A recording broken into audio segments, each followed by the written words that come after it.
Education, adduce అనేటటువంటి ఒక Latin పదం నుంచి వచ్చింది.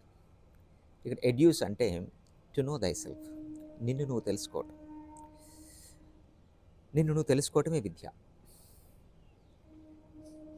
ఇక్కడ విద్య అంటే పుస్తక జ్ఞానం కాదు, అనుభవ జ్ఞానం.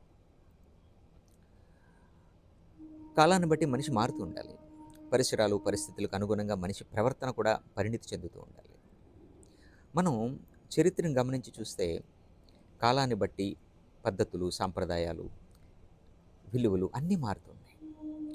మనిషిలో అసంతృప్తి పెరిగి అభిరుచులు మారుతున్నటువంటి ప్రతిసారి కూడా ఒక కొత్త మతం ఆవిర్భవించడం మనం గమనించవచ్చు. ప్రస్తుతం ఉన్న మతాలన్నీ అలా ఆవిర్భవించినటువంటివే.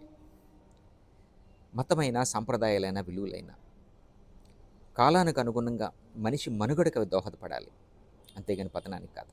అలా కాకపోతే మనుగడ కంటే, ప్రయోజనానికంటే ప్రమాదమే ఎక్కువ ఉంటుంది.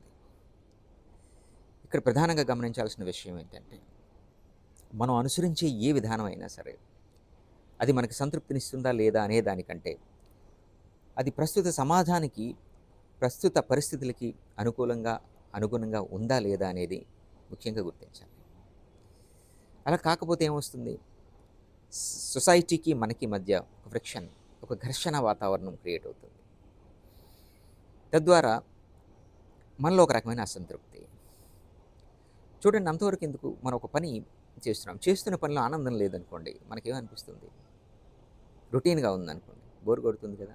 తద్వారా నిరాసక్తత, నిర్లిప్తత, జీవితం పట్ల, చేస్తున్న పని పట్ల ఆసక్తి లేకపోవడం, ఇట్లా అనేకమైనటువంటి అంశాలు ఉంటాయి. కాబట్టి ఉదాహరణకి మరో విషయం మీకు చెప్తాను.